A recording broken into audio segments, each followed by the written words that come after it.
अस्सलामु अलैकुम वरहमतुल्लाहि वबरकातुहू। बिस्मिल्लाहिर रहमानिर रहीम। अल्हम्दुलिल्लाहि रब्बिल आलमीन वस्सलातु वस्सलामु अला सय्यिदिल मुरसलीन नबिय्यिना मुहम्मद व अला आलिहि व सहबिहि अजमाइन।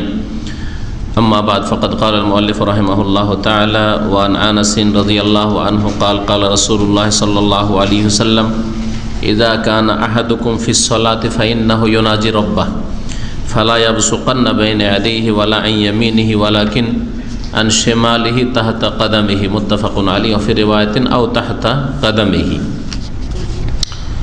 আল্লাহ পাকের সমস্ত প্রশংসা, সালাত এবং সালাম রাসূলুল্লাহ সাল্লাল্লাহু আলাইহি সাল্লামের উপর।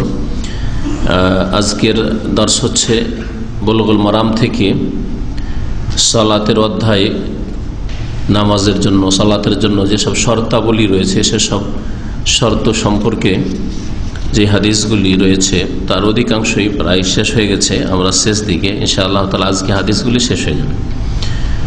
এতে আনাস রাদিয়াল্লাহু তাআলা আনহু থেকে নবী করিম সাল্লাল্লাহু আলাইহি ওয়াসাল্লাম বলছেন, আনাস রাদিয়াল্লাহু তাআলা আনহু হাদিসটি বর্ণনা করেছেন যে ইযা কানা আহাদুকুম ফিস সালাহ, যখন তোমাদের কেউ সালাত অবস্থায় হবে, নামাজের অবস্থায়, ফাইন্নাহু ইউনাজি রাব্বাহ, তখন সে তার রবের সাথে মোনাজাত করে, চুপি সারে কথা বলে, গোপনে আল্লাহ পাকের সাথে কথা বলে। তো নামাজের অবস্থায় মোনাজাত হয়, নামাজের পরে মোনাজাত হয় না।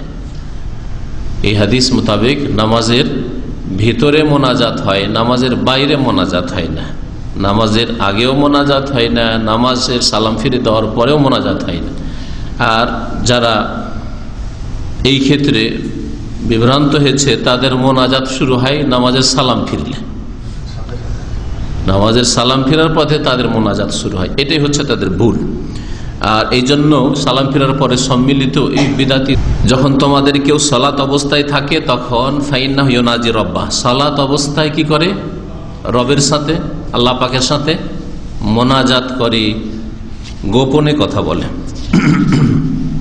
সুতরাং এই সুযোগ যখন পেয়েছে আল্লাহ পাকের সাথে গোপনে কথা বলার, সেই সময় এমন কিছু করবে না যা আল্লাহ পাকের সাথে কথোপকথন হওয়ার পরিপন্থী হয় বা তাতে বেয়াদবি হয়।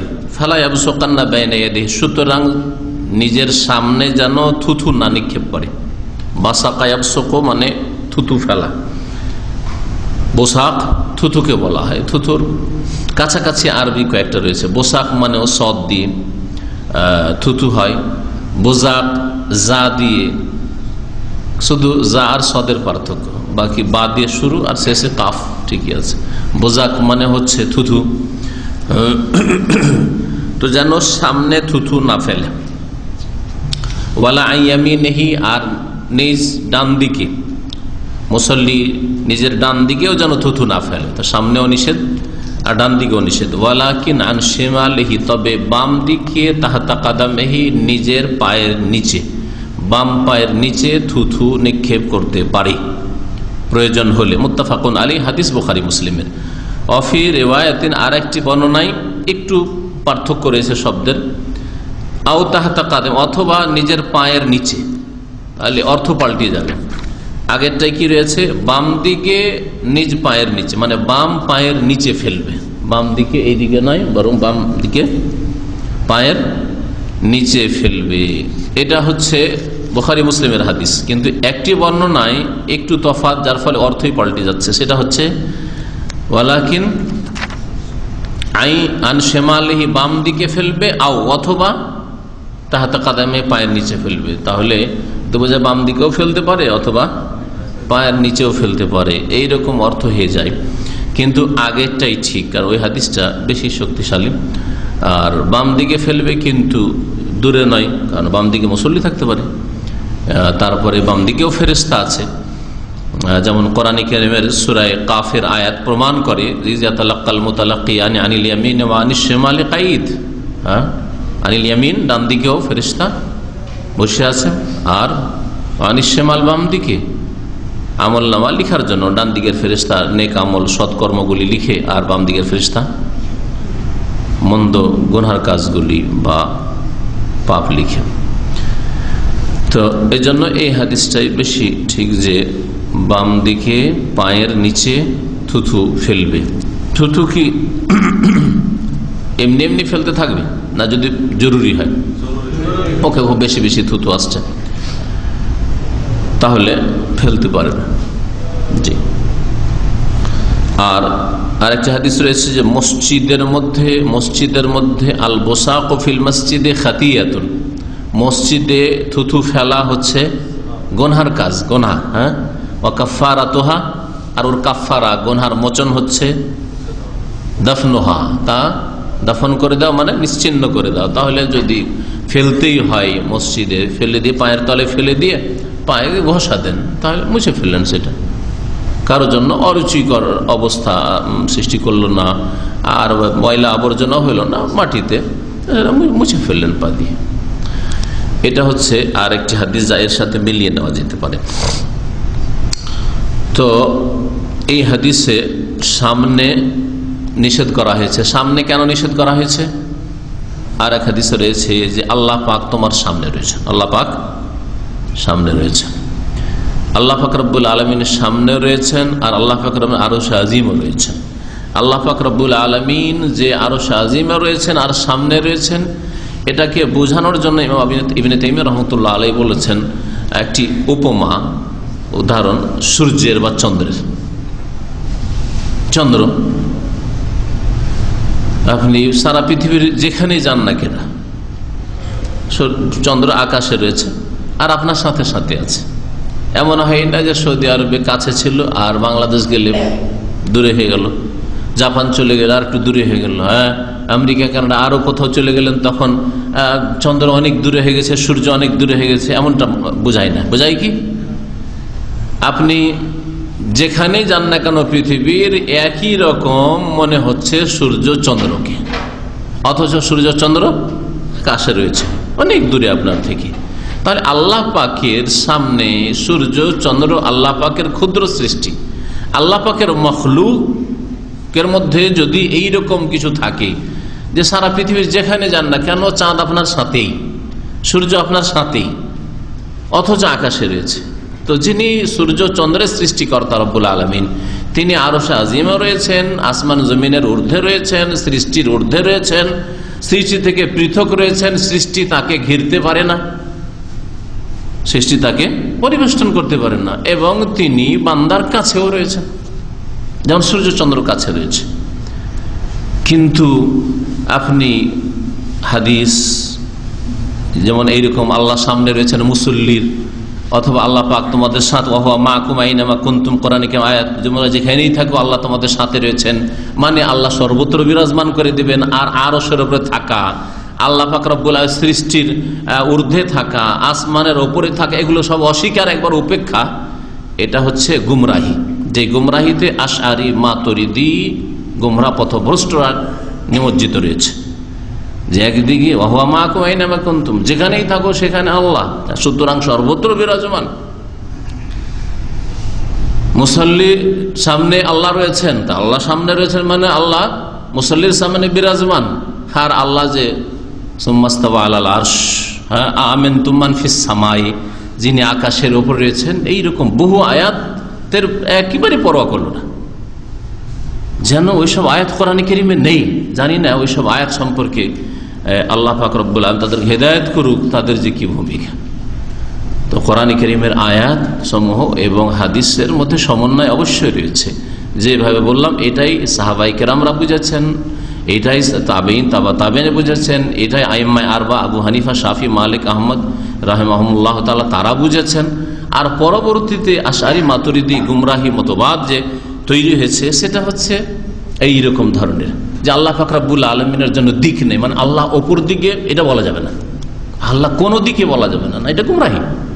আল্লাহ পাক রব্বুল আলামিন ঊর্ধ্বে, আল্লাহ নিচের দিকে বলা যাবে না, হ্যাঁ, কিন্তু আল্লাহ পাক রব্বুল আলামিন সৃষ্টির ঊর্ধ্বে, এই কথা অবশ্যই কোরআন হাদিস দ্বারা প্রমাণিত।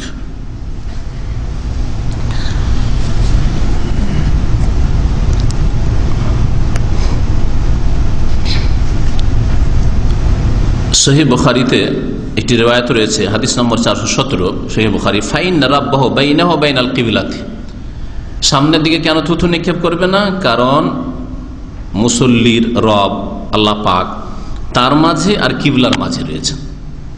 তার মানে কি, কোটি কোটি মুসল্লি নামাজ পড়ছে আর সবার সামনে এইভাবে সর্বত্র বিরাজমান আল্লাহ পাক রব্বুল জাতে পাক না, আল্লাহ পাকের জাত আরশ আজিমে, কিন্তু আল্লাহ পাক রব্বুল জাত আরশ আজিমে থাকার সাথে সাথে তিনি নিকটবর্তীও, তিনি আরশে আজিমে থাকা সত্ত্বেও তিনি নিকটবর্তী। যেমন সালাফে সালেহ উলামায়ে কেরাম বলছেন করিবুন ফি উলুহি, তিনি সুউচ্চ সুমহান, হ্যাঁ, আর তার সাথে সাথে তিনি নিকটবর্তীও, তিনি নিকটবর্তীও। যেই বিষয়গুলি কোরআন এবং হাদিসে যেভাবে বলা হয়েছে বিশ্বাস করা ছাড়া পুরোপুরি উপলব্ধি করা এটা মানুষের পক্ষে সম্ভব নয়।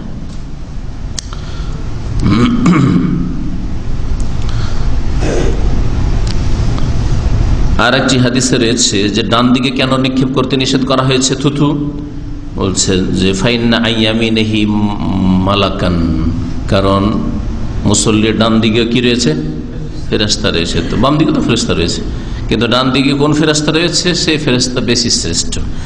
ইবনে আবি শাইবা, মুসান্নাফ ইবনে আবি শাইবা একটি হাদিসের কিতাব, তাতে রয়েছে ফাইন্না আইয়ামিনি কাতিবুল হাসানাত, ডান দিকে নেকি লিখনেওয়ালা ফেরেশতা রয়েছে।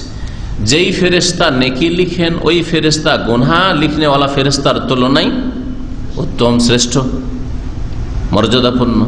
সেই জন্য বলা হয়েছে যে যদি অপ্রীতিকর অপছন্দনীয় কাজ করতে হয় তো একেবারে যেটা অগতির গতি সেটা করো, সামনের দিকে নয়, আল্লাহ পাক রব্বুল আলামিনের সাথে তুমি মোনাজাত করছো, হ্যাঁ, গোপনে কথা বলছো। ডান দিকে নয়, কারণ ডান দিকে শ্রেষ্ঠ ফেরেশতা রয়েছেন, আর তোমাকে থুথু ফেলতেই হচ্ছে, সুতরাং বাম দিকে পায়ের তলায় ফেলা।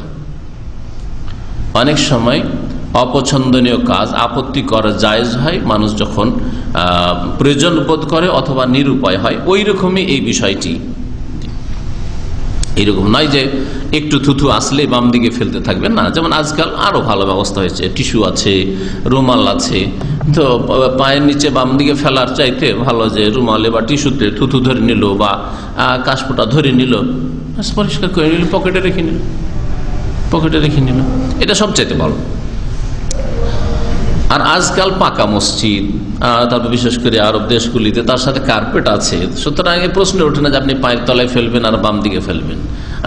টিস্যু রাখা আছে, আমরা যদি একটু নড়াচড়া ওর জন্য প্রয়োজনে করতে হয়, যে টিস্যু নেওয়ার জন্য পকেট টিস্যু নাই, সামনে আছে, একটু সামনে গিয়ে টিস্যু নিলেন কারণ আপনার কাশফোঁটা বা ধরার জন্য, তো সেটা জায়েজ। যদিও প্রয়োজন না থাকলে এগুলি করার কোনো প্রয়োজন নেই।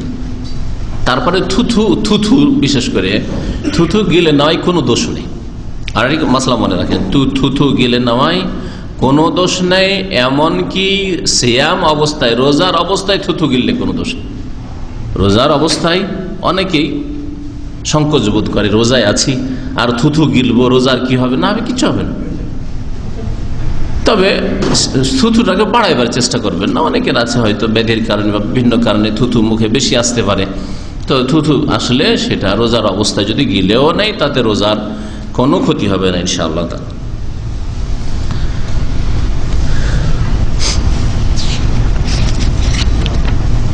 বলছেন যে কেউ যদি জিজ্ঞেস করে যে বাম দিকে যে আছে ফেরেশতা, সেটাও তো ফেরেশতা, তো বাম দিকে কি করে থুথু ফেলবে? বলছে কাইফা ইয়াবসিকু আন শিমালিহি ওয়া ফিহিল মালাক, আর সেদিকে তো ফেরেশতা আছে। তো ওর জবাব সম্পর্কে বলছেন লেখক, আন্নাল মুসাল্লি লা ইয়াবসুক ফিস সালাতে ইল্লা ফি হালিল হাজা, মুসল্লি নামাজ পড়ছে, নামাজ অবস্থায় বিনা প্রয়োজনে এমনি এমনি থুথু ফেলতে যাবেন না। যদি প্রয়োজন হয়ে যায় যে থুথু ফেলতেই হচ্ছে, তাহলে তখন ফেলবে। এইরকমই সর্দি খুব বেশি, মানে একেবারে এখন না ফেললে বা না ধরলে উপায় নেই, তখন করবে। আর এইরকম নয় যে ঝেড়ে ঝেড়ে নাকে টিস্যু পেয়েছে, এক শ্রেণীর লোকে একেবারে এই ক্ষেত্রে বাড়াবাড়ি করে, যে নাকে যা আছে সব ঝেড়ে ফেলার জন্য ধরেছে। আজকেও মসজিদে এক লোক, আমার একজনের বাসায় দেখছি একেবারে যা আছে সব নামিয়ে দিল নামাজের অবস্থা, যাতে নামাজের পর আর প্রয়োজন না হয়। ভাই একটু সবুজ সাবুর করে নামাজের পরেও তো নাক ঝাড়া যেতে পারে, ঠিক না? কিন্তু হ্যাঁ, একেবারে আপনার ধরে নাক থেকে বেরিয়ে চলে আসছে, যেটা আপনার জন্য বিরক্তিকর, তারপরে খুশুই নষ্ট করে দিবে, তাহলে সেই অবস্থায় টিস্যু নিতে হবে, রুমাল নিতে হবে, নাক সাফ করতে হবে।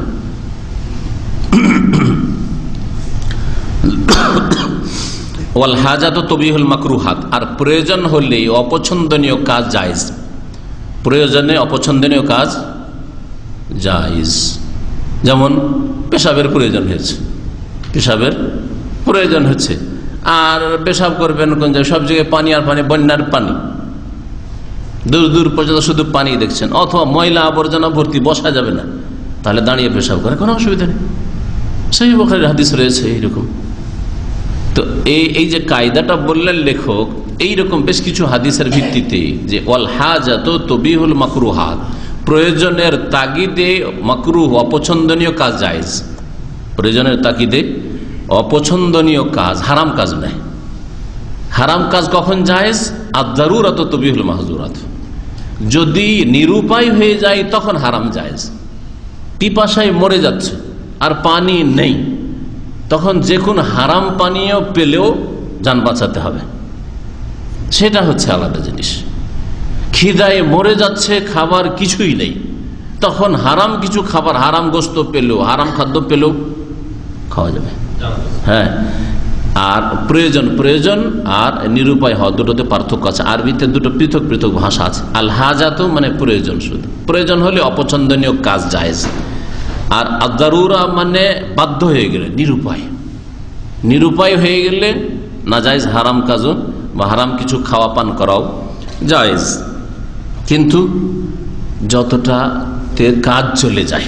আল্লাহ বলছেন এই ক্ষেত্রে গায়রা বাগিন ওয়ালা আদিন, পেয়েছ আর পেট ভর্তি করে দিলে, শরীর গোস্ত দিয়ে, বিড়ালের গোস্ত দিয়ে চলবে না, যতটাতে জান বেঁচে যায়। পেয়েছ মদ ফুল খেয়ে ফেলি না, জান বাঁচাবার জন্য যতটা, 2-4 ঢোক দিয়ে যদি কাজ চলে যায় ওই যথেষ্ট।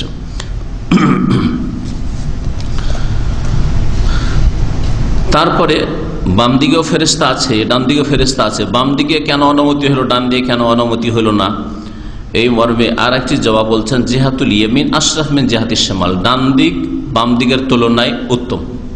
মানুষের ডান দিক বাম দিকের তুলনায় উত্তম, ডান হাত বাম হাতের তুলনায় উত্তম। ডান হাতে নাপাকি পরিষ্কার করা নিষিদ্ধ, এটা ভালো কাজের জন্য। বাম হাত খারাপ, মন্দ কাজের জন্য। যতগুলি নাপাকি সাফ করবেন, নাক সাফ করবেন, পেশাব পায়খানা সাফ করবেন, ইস্তিনজা করবেন, বাম হাত। মিসওয়াক করা কেমন কাজ? হ্যাঁ, ভালো কাজ না মন্দ কাজ? ভালো কাজ যদি সুন্নতের দিক দিয়ে দেখেন, এই দৃষ্টিকোণ থেকে, তাহলে ভালো কাজ। যে মিসওয়াক করা সুন্নাত, কিন্তু মিসওয়াক করা হচ্ছে পরিষ্কার, দাঁত পরিষ্কার করা। হ্যাঁ, পরিষ্কার করা কাজ হচ্ছে বাম হাতের, পেশাব পায়খানা পরিষ্কার করা, ওই রকম দাঁত পরিষ্কার করা। এই দৃষ্টিভঙ্গি নিয়ে অনেক আলেমদেরকে, ইমামদেরকে এখানে দেখা যায় বাম হাতে মিসওয়াক বসতে দেখেছেন আপনারা? হ্যাঁ, এখানে কাজী সাহেব আছেন, ওকে বিশেষ করে খেয়াল করি, এক বড় জামে মসজিদে ও দেখি বাম হাতে মিসওয়াক করে। এই দৃষ্টিভঙ্গি ঠিক, এগুলো হচ্ছে দৃষ্টিভঙ্গির ইখতিলাফ, এতে কোনো যায় আসে না। কারণ এই স্পষ্ট কিছু নেই যে নবী করিম সাল্লাল্লাহু আলাইহি ওয়াসাল্লাম ডান হাতে মিসওয়াক করেছেন নাকি বাম হাতে মিসওয়াক করেছেন, এমন কোনো স্পষ্ট হাদিস নেই। তখন এইখানে তখন ইজতিহাদের রাস্তা খোলা আছে যে আসলে মিসওয়াক করাটা কাজ কি। যারা বলছে যে না, এটা সুন্নত কাজ, আর সুন্নত পালন করা ভালো কাজ, সুতরাং ভালো কাজ ডান হাত দিয়ে করবে। আর আরেক দল বলছেন না, মিসওয়াক করা মানে দাঁত পরিষ্কার করা, দাঁতের ময়লা আবর্জনা পরিষ্কার করার জন্য বাম হাত উপযোগী, সুতরাং বাম হাত দিয়ে মিসওয়াক করবে। বুঝতে পেরেছেন? সুতরাং এই ক্ষেত্রে বাড়াবাড়ি করবে না কেউ। তাসবিহ করা, সুবহানাল্লাহ সুবহানাল্লাহ সুবহানাল্লাহ আলহামদুলিল্লাহ আল্লাহু আকবার, হ্যাঁ, ভালো কাজ না মন্দ কাজ? হ্যাঁ, এক বাক্যে। কারণ এতে কিন্তু এইরকম দিক নাই যে মন্দ দিকও আছে, ভালো কাজ, ইবাদত, সওয়াব, নেকি। সুতরাং ডান হাতে হওয়া উচিত। কিন্তু এক শ্রেণীর লোকদেরকে দেখা যায় যে বাম হাতে, ডান হাতে করলো বাম হাতে। হ্যাঁ, ওদের দৃষ্টিভঙ্গিতে একটা জিনিস আছে যে সাক্ষী, তো ডান হাত কেন সাক্ষী থাকে, বাম হাতকেও সাক্ষী রাখো, কিন্তু এটা যুক্তিসঙ্গত নয়। হ্যাঁ, এই নেক আমলের জন্য ডান হাতে তাসবিহ করবে, হ্যাঁ হ্যাঁ, না খাওয়া দাওয়া তো ঠিকই আছে, খাওয়া দাওয়া তো খারাপ দিকে আবার কিসের আছে?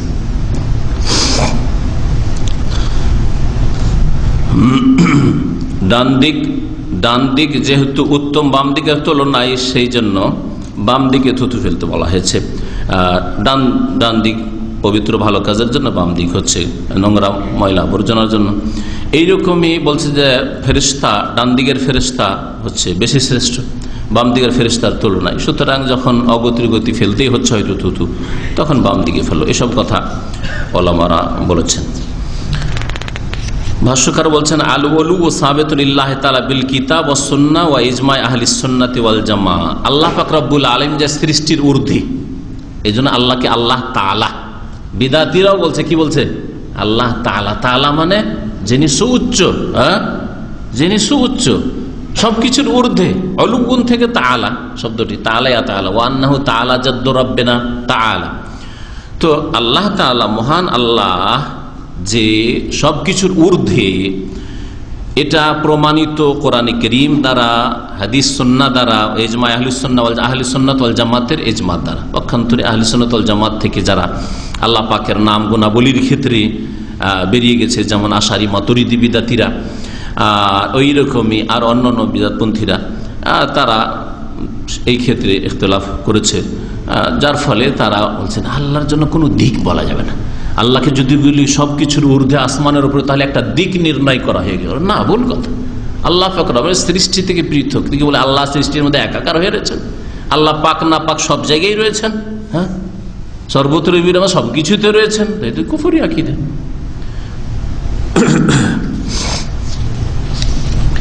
ইমাম জুয়াইনি রহমতুল্লাহ আলাইহি তিনি বলছেন, আল আব্দু ইযা আইকানা, বান্দা যখন এই বিষয়টি ইয়াকিন করবে, দৃঢ় বিশ্বাস করবে, আন্নাল্লাহ তাআলা ফাওকাস সামা, আল্লাহ পাক আসমানের ওপরে, আলিন আলা আরশিহি, তিনি তার আরশের ওপর সমুন্নত, বেলা হাসলিন ওয়ালা কাইফিয়া, তবে এর ধরন জানা নেই কেমন ভাবে। মানুষের ধরন জানা আছে, মানুষ বিরাজমান কোথায়, কোথাও সিংহাসনে, চেয়ারে, কোন জায়গায় বিরাজমান, তার মানে তার ডান দিক বাম দিকে কোনো কিছু ঘিরে আছে।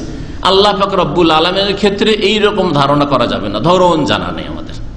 আল্লাহ আলামিনকে কোনো কিছু পরিবেষ্টন করে, বেলা হাসরিন, ঘিরে নেই। কিন্তু মানুষকে বা যে কোনো সৃষ্টিকে যতটা জায়গা নিক না কেন, পৃথিবীর বিশাল জায়গাও যদি নিয়ে নেয়, তারপরে কোনো কিছু ঘিরে আছে। আটলান্টিক হোক আর প্রশান্ত হোক, তারপরেও কোনো কিছু তার চারিদিকে এইসবকে ঘিরে আছে। যে কোনো পাহাড় পর্বত হোক না কেন, তার চারিদিকে কোনো কিছু আছে, ওপরে কিছু আছে, ডানে কিছু আছে, বামে কিছু আছে, এইদিকে কিছু আছে। কিন্তু আল্লাহ পাক রব্বুল আলামিন সম্পর্কে এই সব ধারণা করা যাবে না, বা এই সব কথা চিন্তা করা যাবে না। কিন্তু আল্লাহ পাক রব্বুল আলামিন সৃষ্টি থেকে ঊর্ধ্বে রয়েছেন, এটা কোরআন এবং হাদিস দ্বারা প্রমাণিত। আসমানের ওপরে এবং আরশের ওপর সমুন্নত, এইসব বিশ্বাস করা ফরজ। এটা হচ্ছে আহলে সুন্নাত ওয়াল জামাতের আকীদা। ওয়ামাল্লা ইয়ারিফ রাব্বাহু, আর যে এই কথা জানলো না যে তার রব ফাওকা সামাওয়াতিহি, আসমান সমূহের উপরে আছে, আলা আরশিহি, আরশের উপর সমুন্নত, তাই আল্লাহ কোথায়? আল্লাহ সর্বত্র বিরাজমান। তা দোয়া করবে, চাইবে, মনটা কোন দিকে যাচ্ছে? মানুষের প্রকৃতি উপর দিকে যাচ্ছে, মানুষের স্বভাব, মানুষের ভিতরে যাচ্ছে। দোয়া করলে যে আল্লাহ ঊর্ধ্বে আছেন, হ্যাঁ, এমন না যে আল্লাহ সর্বত্র আছেন। দোয়া করছে, এইভাবে দোয়া করছেন? কখনো দোয়া করেন। তাহলে এই আকীদা, আশআরী মাতুরিদি বিদাতি আকীদা, প্রকৃতি বিরোধী আকীদা।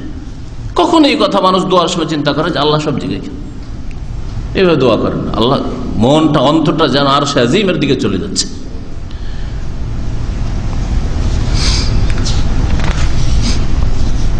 যদি কেউ এ কথা না জানে যে আল্লাহ আসমানের ওপরে রয়েছেন, আরশে আজিমে সমুন্নত রয়েছেন, তাহলে সেই ব্যক্তি বিভ্রান্ত, ইয়াবকা হায়রান, বিব্রত অবস্থায়, পেরেশান, লা ইয়ারিফু জিহাতা মাবুদি, তার মাবুদ কোথায়, কোন দিকে, এটাই জানে না সে, এটাই জানে না সে।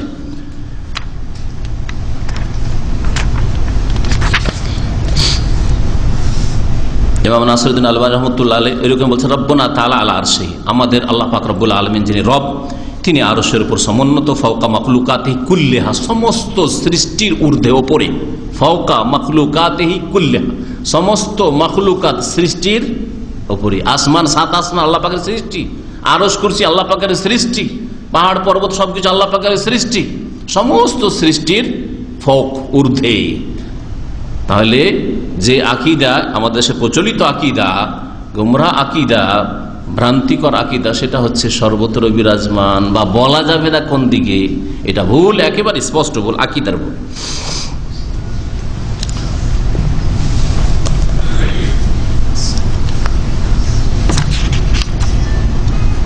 কামা তাওয়ারদারাত ফিহি নুসুসুল কিতাব ওয়াস সুন্নাহ, যেমন কোরআন এবং হাদিসের দলিল এই বিষয়ে অসংখ্য এসেছে, মুতাওয়াতির অসংখ্য দলিল রয়েছে কোরআন এবং হাদিসে যে আল্লাহ পাক আরশে আজিমে সমুন্নত এবং তিনি সমস্ত মাখলুকাতের ঊর্ধ্বে ওপরে।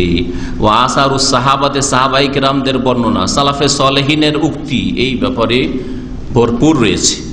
ফাইন্নাহু মা যালিকা মুহিতুন বিল আলামি কুল্লিহি, এ সত্ত্বেও আল্লাহ পাক রব্বুল আলামিন সমস্ত আলাম, সমস্ত জগৎকে ঘিরে রয়েছে।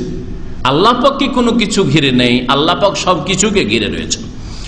ওয়াকাদ আখবারা আন্নাহু হাইসুমা তাওয়াজ্জাহাল আবদু, আর আল্লাহ পাক এটাও বলেছেন যে বান্দা যেদিকে মুখ করুক না কেন সেখানেই আল্লাহকে পাবে। তাহলে আল্লাহ পাক রব্বুল আলামিন যে আকবার, সুমহান, আল্লাহ পাক সবচেয়ে বড়, আল্লাহ পাক সব কিছুকে পরিবেষ্টন করে ঘিরে রয়েছেন, আর যেদিকে বান্দা মুখ করুক না কেন সেখানে আল্লাহকে পাবে। এই জন্য ভুল করে কেউ যদি কিবলা ছাড়া উল্টো দিকেও নামাজ পড়ে, সালাত আদায় করে, সেই ক্ষেত্রে আল্লাহ কি বলেছে? ফাইনামা তুয়াল্লু ফাসাম্মা ওয়াজহুল্লাহ, যেদিকেই তোমরা ফিরে যাও না কেন সেখানেই আল্লাহ পাকের চেহারা পাবে, আল্লাহ পাককে পাবে।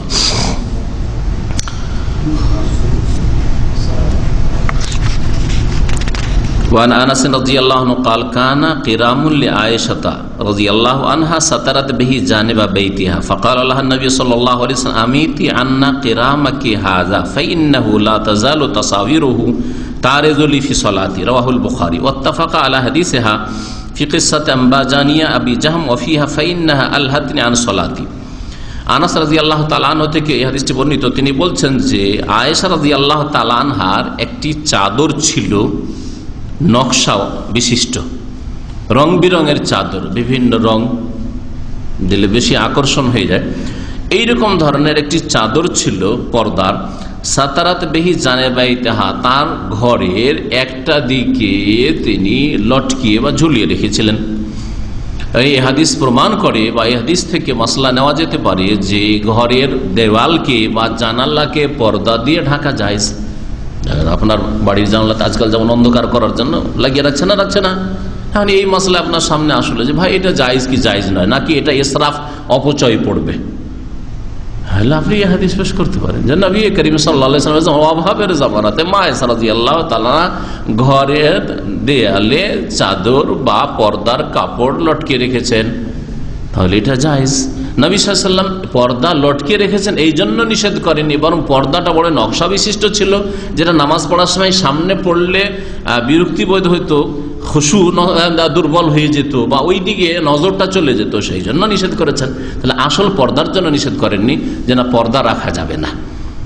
তো আল্লাহ পাক যদি কাউকে সচ্ছল করি আর যদি মনে করে যে ঘরটাতে পর্দা দিয়ে রাখবো সৌন্দর্যের জন্য, তো এটা জায়েজ, যদিও না করাই ভালো। শুধু জানালাতে থাকলো একটু তো আরামে একটু যাতে ঘুমটা আসে, এই জন্য এতটা যথেষ্ট, গোটা সব অলে না দিয়ে দরজায় পর্দার জন্য শুধু দরজার উপরে যদি দিয়ে রাখে পর্দার উদ্দেশ্যে, তাহলে এটাই যথেষ্ট। কিন্তু এমনি সাজাবার জন্য গোটাটাই পর্দা দিয়ে রাখবে, হ্যাঁ, এটা জায়েজ হলেও সেটা খুব ভালো নয়, কারণ এটা অপ্রয়োজনীয় জিনিস, তবে হারাম না জায়েজ নয়।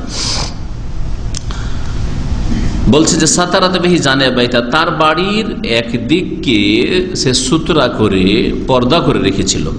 ফাকাল আল্লাহ নবী সাল্লাল্লাহু আলাইহি ওয়াসাল্লাম, নবী করিম সাল্লাল্লাহু আলাইহি ওয়াসাল্লাম তাকে বললেন আমিতি আন্না কিরামাকি হাযা, তোমার এই চাদরটিকে বা পর্দাটিকে আমার সামনে থেকে সরিয়ে নাও। ফাইন্নাহু লা তাজাল, কেন সরিয়ে নাও? এই জন্য নয় যে দেয়ালে বা জানালাতে পর্দা দেওয়া যাবে না, এই জন্য নয়। ফাইন্নাহু লা তাজালু তাসাবিরুহু তা'রিযু ফি সালাতি, আমার নামাজে এর ছবিগুলি বা নকশাগুলি বারবার করে সামনে চলে আসছে। আরাজে আরজু মানে সামনে চলে আসছে, পেশ হচ্ছে আমার সামনে। আমার সামনে এই কাপড়টির বা পর্দার ছবিগুলি চলে আসছে ফি সালাতি, আমার নামাজে, যাতে নামাজের খুশু কমজোর হয়ে যাচ্ছে বা নষ্ট হচ্ছে। রাওয়াহুল বুখারী, হাদিসটি সহিহ বুখারীর। এই হাদিসে আরো আরেকটা লম্বা হাদিস রয়েছে, যাতে আবু জাহাম একটা আম্বাজানি কাপড়, আম্বাজানি একটা এলাকা ছিল, সেই এলাকায় যে কাপড়গুলি তৈরি হতো ওগুলো আম্বাজানিয়া কাপড়। যেমন আমাদের দেশে বিভিন্ন এলাকায় যে কাপড়গুলি তৈরি হয়, অমুক এলাকার লুঙ্গি, কি বলে, পাবনার লুঙ্গি, তারপরে কোথাকার শাড়ি বলে, হ্যাঁ, টাঙ্গাইলের শাড়ি, এইরকম বিভিন্ন দেশে এক এক অঞ্চলে এক এক দেশে অমুক জায়গার গামছা, হ্যাঁ। তো ওই রকমই আরবদের মধ্যে প্রাচীন যুগে এরকম ছিল, কোনোটা ইয়ামানে তৈরি হয়, কোনোটা অমুক এলাকায় তৈরি হয়, যে এলাকায় যেটা তৈরি হয় আর সেই নাম দেওয়া হয়। তো আম্বাজানি একটা এলাকা ছিল, আম্বাজান একটা এলাকা ছিল, সেখানে যে কাপড়গুলো তৈরি হতো ওগুলো বলতো সিয়াব আম্বাজানি বলা হয়।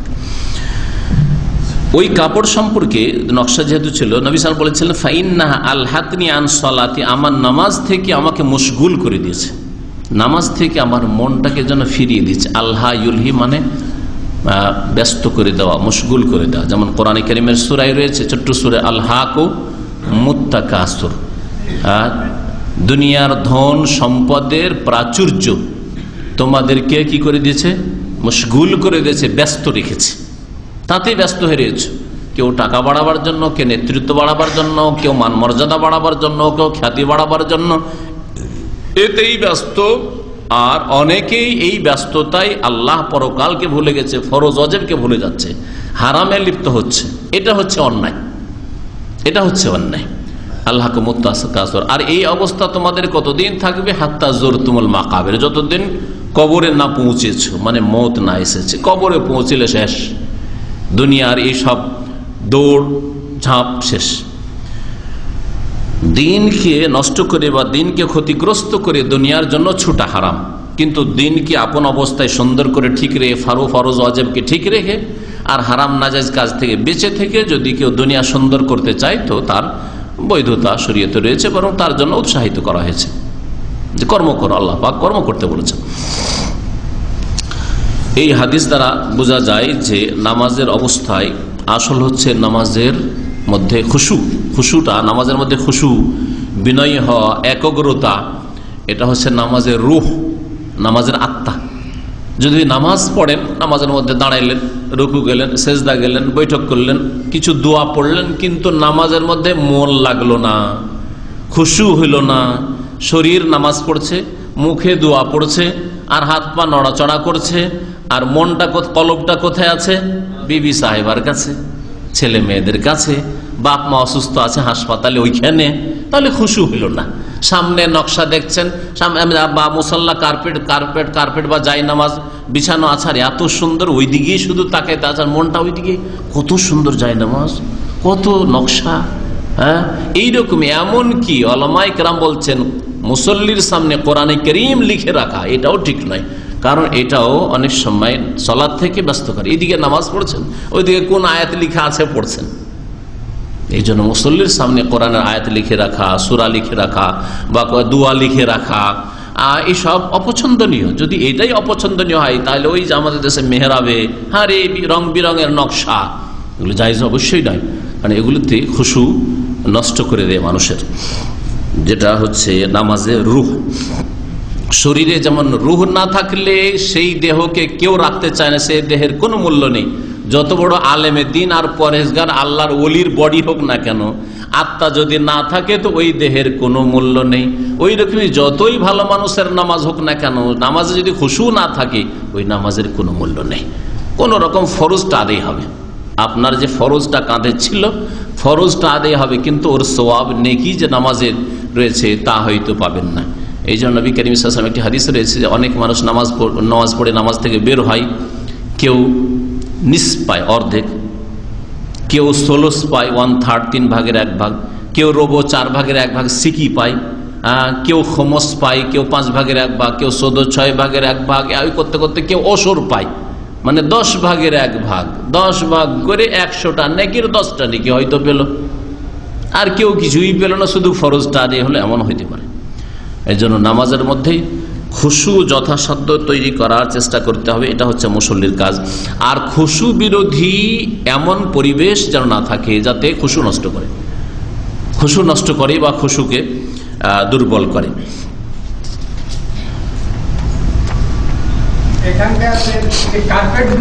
প্রশ্ন পরে শেষখানে প্রশ্ন করবেন।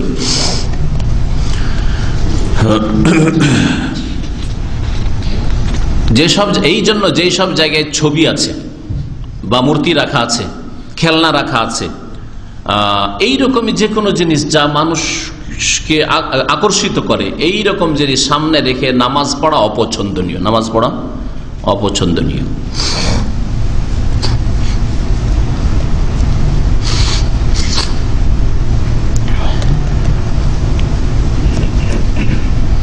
ইমাম ইবনে তাইমিয়া রাহমাতুল্লাহ আলাইহি বলছেন, আল মাযহাবুল্লাযী নাসসা আলাইহিল আসহাব ওয়া গায়রুহুম, আমাদের সাথী সঙ্গীরা মানে উলামায়ে কেরামরা যেটা স্পষ্ট করেছেন মাযহাবে সেটা হচ্ছে কারাহাত দুখুলিল কানিসা, গির্জায় প্রবেশ করা অপছন্দনীয়, আল্লাতি ফিহা সুয়ার, যেখানে ছবি অঙ্কন করা রয়েছে, গির্জাতে ছবি অঙ্কন রয়েছে তাদের, ফাসসালাতু ফিহা, এরকম মন্দিরে হিন্দুদের বা বৌদ্ধদের যে উপাসনালয় এগুলোতে ছবি অঙ্কন করা রয়েছে বা মূর্তি রয়েছে, মূর্তি না থাকলে ছবি অঙ্কন করা আছে দেয়ালে, এসব জায়গায় প্রবেশ করা অপছন্দনীয়। ফাসসালাতু ফিহা, এইরকম জায়গায় নামাজ পড়া, অফিকুল্লে মাকানিন ফিহে তাসাবির, বা এমন জায়গায় নামাজ পড়া যেখানে ছবি রাখা আছে, বাড়িতে ছবি লটকে রেখেছে, আজকাল ফ্যাশন হয়ে গেছে ছবি লটকে রাখা, টেবিলের উপর বা দেয়ালে ছবি লটকা আছে যেসব ঘরে, এইসব জায়গায় নামাজ আদায় করা আসাদ্দু কারাহাতান, খুব বেশি মাকরুহ, তার মানে মাকরুহ তাহরিমি, এমন মাকরুহ অপছন্দনীয় যেটা হারাম পর্যন্ত পৌঁছে। ওয়া হাযা হুয়া সাওয়াব আল্লাযী লা রাইবা ফীহি, এটাই হচ্ছে ঠিক মত যাতে কোনো সন্দেহ নেই। যেখানে ছবি থাকবে, মশগুলকারী জিনিস থাকবে, নামাজ থেকে অন্যদিকে মন ফিরিয়ে দিবে, এইরকম যদি অবস্থা থাকে তাহলে সেই সব জায়গায় নামাজ পড়া অপছন্দনীয়।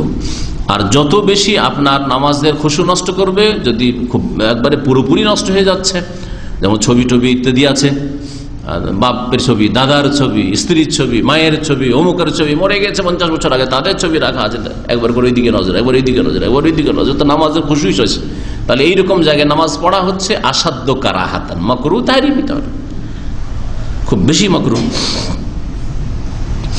এইরকমই আহলে ইলম উলামায়ে কেরাম বলেছেন যে সামনে ছবি রেখে নামাজ পড়া অথবা আগুন রেখে নামাজ পড়া, এইরকম সিরাজ প্রদীপ রেখে নামাজ পড়া বা লণ্ঠন ল্যাম্প রেখে নামাজ পড়া, এইরকমই বাতি, যে কি বলে এটাকে, মোমবাতি রেখে নামাজ পড়া, লিআন্নাহু ইয়াযহাবুল খুশু, এগুলোতে খুশুকে নষ্ট করে, একটা দিক। দ্বিতীয় কারণ হচ্ছে আগুন রেখে বা আগুন থেকে যেসব জিনিসে রয়েছে সেসব জিনিস, লণ্ঠন বা ল্যাম্প ইত্যাদি, এসব রেখে নামাজ পড়া এই জন্যই অপছন্দনীয় যে লেমা ফিহি তাশাব্বুহ মিনাত তাশাব্বুহ বিল মাজুস, অগ্নি পূজকদের সাথে সাদৃশ্যতা রয়েছে। অগ্নি পূজক মজুসরা আগুনের পূজা করে, আর আপনি আগুন, লাইট, প্রদীপ, এইসব ল্যাম্প রেখে নামাজ পড়ছেন। সুতরাং আমাদের দেশে যেসব মসজিদে বিদ্যুৎ নেই সেসব মসজিদে দেখা যেত যে সামনে লণ্ঠন রাখতো বা সামনে ল্যাম্প রাখতো, এটা অপছন্দনীয়, এটা ঠিক নাই।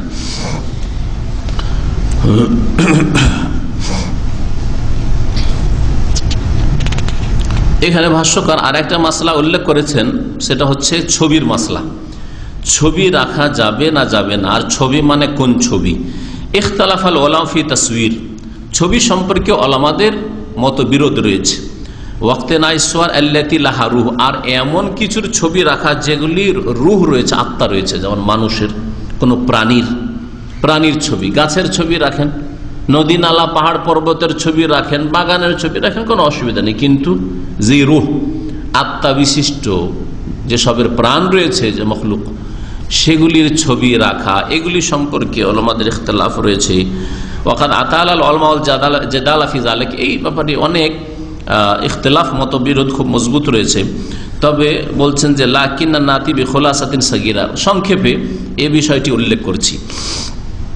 বলছেন আজমাল উলামা আলা তাহরিমিস সুওয়ারিল মুজাসসামা, এমন ছবি যেই ছবিগুলি দেহ বিশিষ্ট, মুজাসসাম প্রতিমূর্তি, এটা হারাম, এই ক্ষেত্রে এজমা রয়েছে, ঐক্যমত রয়েছে।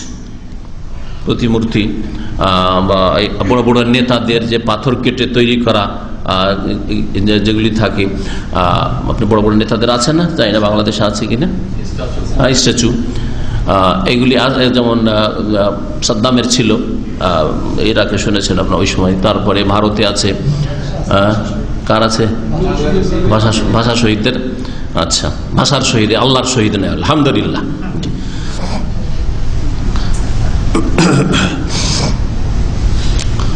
তো দেহ বিশিষ্ট যেসব ছবি, এইরকমই পাথর দিয়ে তৈরি করা থাক বা মাটি দিয়ে তৈরি করা থাক বা যা কিছু দিয়ে, কাগজ দিয়ে তৈরি করা থাক, যা দিয়ে তৈরি করা থাক না কেন, রূহওয়ালা যেগুলি অর্থাৎ প্রাণীর ছবি যদি এইরকম হয় দেহ বিশিষ্ট, তাহলে হারাম সেগুলি রাখা। এই ক্ষেত্রে আজমাল উলামায়ে কেরামদের ইজমা, ঐক্যমত রয়েছে, কোনো ইখতিলাফ নেই, সকলে হারাম বলছেন। হানাফি, শাফি, মালিকি, হাম্বলি, মুহাদ্দিসিন কেরাম সকলে হারাম বলেছেন। কেন? লিন্নসুসিস সাহিহাতি সারিহাতি ফিজাল, এই ক্ষেত্রে বহু স্পষ্ট সহি দলিল রয়েছে যে আল্লাহ পাকের লানত হয়, লানাল্লাহুল মুসাউবিরিন, যারা ছবি অঙ্কনকারী তাদের আল্লাহ পাকের লানত।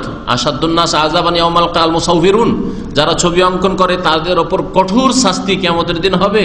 লা ইয়াদখুলুল মালায়েকাতু বাইতান ফিহি কালবুন আও তাসওয়ির, যেই বাড়িতে ছবি থাকে অথবা কুকুর থাকে সেই বাড়িতে ফেরেশতা প্রবেশ করে না, ইত্যাদি ইত্যাদি।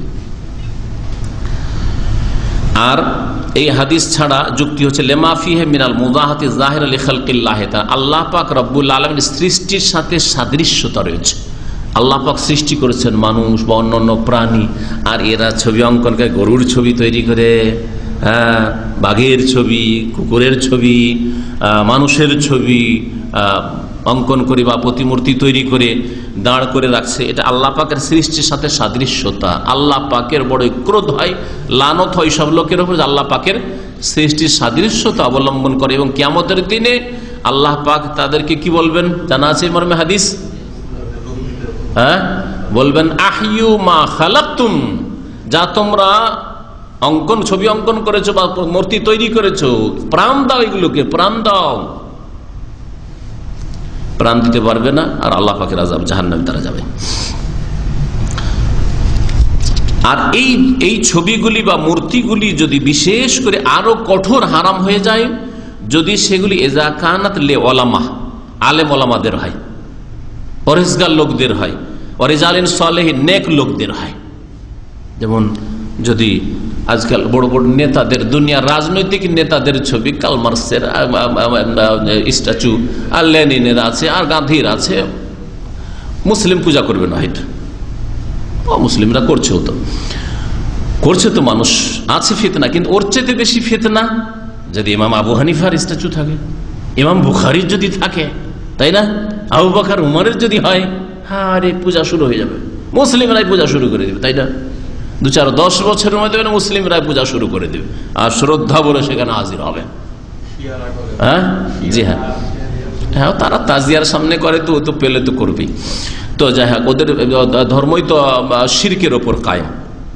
তো কথা হচ্ছে যে আলেম ওলামাদের যদি হয়, সৎকর্মশীল পরেজগার লোকদের হয়, তো আরো কঠোর হারাম হয়ে যায়, কারণ শিরকের আশঙ্কা বেশি হতে, শিরকের আশঙ্কা বেশি। ছবি কেন হারাম করা হইল? দুটি হিকমত। একটা হচ্ছে, প্রথম কথা তো নিষেধ, ওটা তো আছেই কোরআন হাদিসে। 2 নম্বর কথা হচ্ছে যে এতে শিরকের আশঙ্কা আছে। শিরক দুই ভাবে শুরু হয়েছে, হয় কবর পাকা করার আকারে মাজার পূজা শুরু হয়েছে, আর না হলে মূর্তি তৈরি করে ভালো লোকদের, নেক লোকদের, নূহ আলাইহিস সালামের জামানায় তাদের পুজো শুরু হয়েছে। তাদেরকে সামনে রেখে কিছুদিন আল্লাহ পাকের ইবাদতবন্দি করলো, তারপরে শয়তান বলল যে না, এদেরকে সেজদা করো, তাহলে আল্লাহকে পাবে, এদের মাধ্যমে, এদের ওসিলে আল্লাহ পর্যন্ত পৌঁছিবে। ওই মূর্তি পূজা এইভাবে শুরু হলো। তাহলে শিরকের যেহেতু আশঙ্কা রয়েছে, মূর্তি থাকলে বা ছবি থাকলে, সেই জন্য ছবি হারাম। ছবিকে হেফাজতে রাখা, সুরক্ষিত করে রাখা হারাম। 2 নম্বর হচ্ছে আল্লাহ পাকের সৃষ্টির সাথে সাদৃশ্যতা, যে জন্য হারাম। যদি বলে যে না না না, আমরা বাপ মায়ের ছবি রাখছি স্মৃতির জন্য, মারা গেছে দাদা দাদি নানা নানির ছবি রেখেছি দেখার জন্য, মাঝে মধ্যে দেখলাম যে এটা আমার নানা ছিল, নানি ছিল, দাদি ছিল, এই জন্য, কিন্তু এখানে তো পুজোর আশঙ্কা নেই যে কোনোদিন দাদা দাদির পূজা শুরু করবো, এরকম আশঙ্কা নেই। তবে বলবো যে দ্বিতীয় কারণ আছে হারাম হওয়ার, সেটা হচ্ছে আল্লাহ পাকের সৃষ্টির সাথে সাদৃশ্যতা, তাশাব্বুহ বিখালকিল্লাহ, আল্লাহ পাকের সৃষ্টির সাথে সাদৃশ্যতা, সুতরাং হারাম। আর ধর্মীয় নেতারা যদি হয়, তাহলে তাদের পূজা হইতে বেশি বিলম্ব লাগবে না। বোহরা যারা, বোহরাদের প্রত্যেকটি দোকানে দোকানে আর বাড়িতে বাড়িতে তাদের সুলতানের ছবি রাখা আছে। আর সকালবেলা দোকান করলে হিন্দুরা যেমন তাদের মূর্তির যে ছবি, বাঁধা ছবি থাকে, আর ওকে পুজো দেয়, ওই রকমই তারা পুজো দেয়। এটা আমি নিজের চোখে দেখেছি। মুদাইন ইউনিভার্সিটিতে আমাদের ওস্তাদ বললেন যে বোহরাদের, আর বোহরারা বোম্বাই খুব মজবুত, আর করাচিতে ওদের দেখলে, লেবাস পোশাক দেখলে মহিলাদেরও চেনা যায়, পুরুষদের চেনা যায়, বিশেষ ইউনিফর্ম তাদের আছে। আর এরা খুব পয়সাওয়ালা, হিন্দু মারোয়ারিদের মতো এই বোহরারা মুসলিম রাফেজি শিয়াদের মধ্যে বাতে নিয়ে, কিন্তু এরা চরমপন্থী। তো এরা তাদের মৃত বা জীবিত সুলতান, তাদের এমামে মাসুমের পুজো করে। জীবিত পৃথিবীতে একটাই আছে, সুতরাং ওকে না পেলে ওই মূর্তি রেখে ওর পূজা করে, মূর্তি রেখে ওর পূজা করে প্রত্যেকটি দোকানে দোকানে। এটা নিজের চোখে দেখেছি আমি।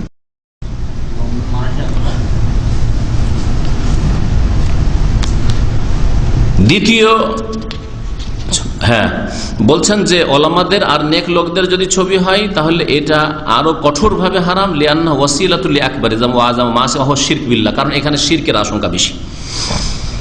দ্বিতীয় ছবি হচ্ছে এমন ছবি যেটা দেহ বিশিষ্ট নয়, মানে প্রতিমূর্তি নয়, স্ট্যাচুর আকারে নয়, কিন্তু ছবি ধরেন স্ক্রিনের ছবি, তারপরে সেটাকে ধরে রাখা কাগজ হয়তো, যেমন আজকালকার এই ছবি আপনার যে ছবিগুলি আপনি স্টুডিওতে ছবি তুলছেন, এই ছবিগুলি সম্পর্কে ইখতিলাফ রয়েছে। তার আগে আর একটি কথা বললি, সেটা হচ্ছে বাচ্চাদের খেলনা। অধিকাংশ ওলামারা বলছেন যে বাচ্চাদের খেলনা জায়েজ। জমহুরুল উলামা ইউখাসসিসুনা মিন উমুমিন নুসুস লুআবুল আতফাল, বাচ্চাদের খেলনা জায়েজ। আর এমনি ছবি, বাচ্চাদের খেলনা ছাড়া এমনি কোনো ছবি বা মূর্তি রাখা হারাম, না জায়েজ। কিন্তু বাচ্চাদের খেলনাগুলি এমন যেন না হয় যে একেবারে মূর্তির মতো নাক, চোখ, কান, হাত, পা, ঠোঁট সব বোঝা যাচ্ছে, এইরকম যাতে না হয়, এগুলি হারামে পৌঁছে গেছে। আজকালকার বর্তমান যেগুলি বাচ্চাদের খেলনা আসছে সেগুলি হচ্ছে প্রাণীর, যেমন মানুষের অথবা কোনো পশু প্রাণীর, সেগুলি একবারে হারামের পর্যায়ে পৌঁছে গেছে। বাচ্চাদের খেলনা জায়েজ এ সম্পর্কে হাদিস বুখারী মুসলিমে রয়েছে। আয়েশা রাদিয়াল্লাহু তাআলা আনহা থেকে বর্ণিত, তিনি বলছেন যে কুনতু আলআবু বিল বানাত ইনদান নবী সাল্লাল্লাহু আলাইহি ওয়াসাল্লাম। আয়েশা রাদিয়াল্লাহু তাআলা যখন একেবারে নাবালিকা ছিলেন, 6 বছর বয়সে বিবাহ হয়ে গিয়েছিল, আর 9 বছরের বিদায় নবী সাল্লাল্লাহু আলাইহি ওয়াসাল্লাম, যেহেতু বিবাহ আগে হয়ে গিয়েছিল, তো আয়েশা রাদিয়াল্লাহু তাআলা খেলে বেড়াইতেন নবী সাল্লাল্লাহু আলাইহি ওয়াসাল্লাম, ওখানে একটু গিয়ে মেয়েদের সাথে, ছোট ছোট মেয়েদের সাথে খেলছেন নবী সাল্লাল্লাহু আলাইহি ওয়াসাল্লাম, ওখানে পৌঁছে যেতেন মাঝে মাঝে। কুনতু আলআবু বিল বানাত, আমি ওই মেয়েদের ছবি, বানাত মানে মেয়ে বা মেয়েদের সাথে খেলতাম নবী সাল্লাল্লাহু আলাইহি ওয়াসাল্লামের কাছে। ওয়াকানা লি সাওয়াহিব ইয়ালআবনা মাই, এখানে বানাত মানে হচ্ছে মেয়েদের ওই খেলনা, মেয়েদের আকারে খেলনা। ছোটকালে দেখেছেন কাপড় পেঁচিয়ে পেঁচিয়ে পেঁচিয়ে পেঁচিয়ে আমাদের দেশের মেয়েরা কি করতো, ছোট পুতলি তৈরি করতো বা পুতুল তৈরি করতো। তো ওই রকমই আয়েশা রাদিয়াল্লাহু তাআলা আনহা ওই খেলনা নিয়ে খেলতেন।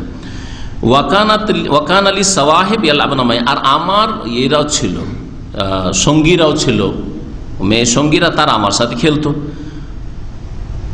নবী সাল্লাল্লাহু আলাইহি ওয়াসাল্লামের সামনে এটা করতাম আমি। এমনকি বিদায়ে 9 বছরে এসছেন, তখনও তিনি বাচ্চা 9 বছর 10 বছরের মেয়ে, নাবালিকার মতো এইরকম খেলতেন। অমিসুল হাযিহি সূরা বাইদাতুল আল মাহজুর ওয়াল কুলুবিত তামাসিল, এইরকম যদি খেলনা হয় যেগুলি গড়ে বেড়াচ্ছে, পড়ে বেড়াচ্ছে, এখানে পড়ে আছে, ওখানে পড়ে আছে, এগুলিতে শিরকের আশঙ্কা বা এই ছবিগুলি সম্পর্কে অতিরঞ্জন হবে, বাড়াবাড়ি হবে, অতি ভক্তি হবে, এরকম না। কেউ ভক্তি করে না, এগুলোকে কেউ ভক্তি করে না, আর ভক্তির আশঙ্কা নেই। আর এটা এই জন্য জায়েজ, বলছেন লেমা ফিহিন্না মিন হাজাতিল বানাতি সিগার ইলা তাদরিবিহিন্না আলা আওলাদিহিন্না, এই ছোট ছোট কচি কাঁচা মেয়েরা এই পুতুলগুলিকে নিয়ে আদর যত্ন করছে, খাওয়াচ্ছে, শুয়াচ্ছে, এই করছে, এই করতে করতে বাচ্চা মানুষ করতে শিখবে, বিবাহ শাদী হবে, যখন স্বামীর ঘরে যাবে তো কেমন করে ছেলে মেয়ে মানুষ করতে হয় শিখবে, ছোট থেকে ট্রেনিং হবে। এই মাসলাহাত বা এই উদ্দেশ্য আছে, এই জন্য খেলনা মেয়েদের জন্য বা ছোট বাচ্চাদের জন্য জায়েজ। তবে লাকিন আল্লাহ ইউতাওয়াসসা ফি হাযিহিল লুআব, এই খেলনার ব্যাপারে বাড়াবাড়ি যেন না হয়, যেমনটা বললাম ইয়াতাফান্নানু ফি সুনিহা, এগুলো তৈরি করতে গিয়ে একেবারে কারিগরির শেষ নাই, চোখ, হাত, পা, নাক সব কিছু বোঝা যাচ্ছে, এইরকম যাতে না হয়।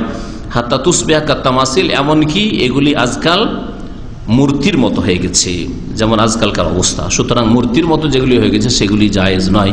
বাড়িতে ছেলে মেয়েদেরকে এই রকমের খেলনা দেবেন না। তৃতীয় যে বিষয়টি উল্লেখ করেছেন, ইখতিলাফ ফি সুওয়ারিশ শামসিয়া গায়রি যাতি জিল, এমন ছবি যেগুলি ছায়া বিশিষ্ট নয়। তাহলে ছবি ছায়া বিশিষ্ট মানে বডি আছে, ছায়া পড়ছে, ঠিক না? আর এমন ছবি যার ছায়া নাই, কোনগুলি? যেমন টিভিতে ছবি আসছে, টিভিতে ছবি আসছে, মহিলার ছবি পুরুষ দেখবে না, ফিতনা, সেই জন্য।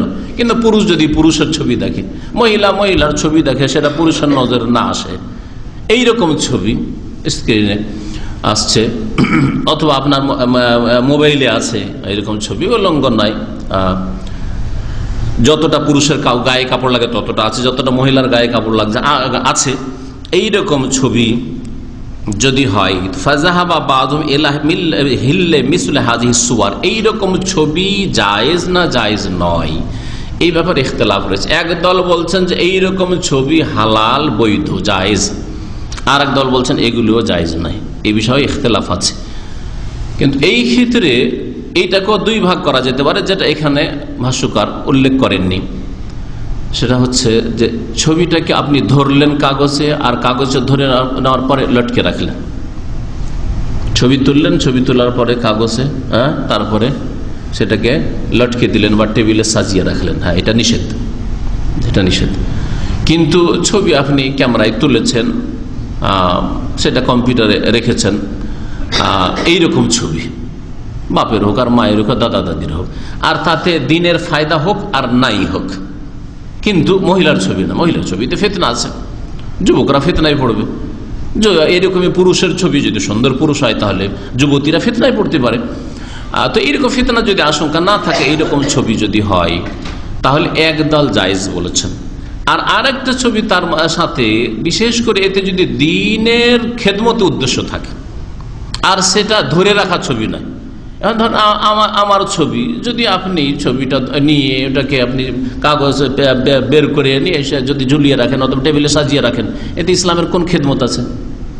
কোনো ফায়দা আছে? কোনো লাভ নেই। সুতরাং জায়েজ নয়। এই জন্য কেউ শখের ছবি, বাইরে যখন প্রোগ্রামে যায়, সে আমার পাশে দাঁড়িয়ে গেল, আপনার একটা ছবি নিয়ে রাখবো না, কোনো প্রয়োজন নেই, এতে কোনো লাভ নেই। আপনার পাশে আমার ছবিটা থাকবে, এতে কোন ফায়দা আছে? ইসলামের কোনো ফায়দা নেই। কিন্তু আমার ছবিটা ক্যামেরাতে আসবে, তাতে কোরআন হাদিসের কথা রয়েছে, তার মাধ্যমে অনেক গুমরাহ হিদায়াত পাবে, অনেক বেনামাজি নামাজি হবে, অনেক মুশরিকরা তাওহীদ জানবে, সুন্নাত জানবে, তাহলে এটা হচ্ছে ইসলামের খাতিরে। আর এই ছবি ধরে রাখাও না, স্থির না, এটা আসছে আর চলে যাচ্ছে, তা সবসময় এটা আপনার সাজিয়ে রাখাও হয় না।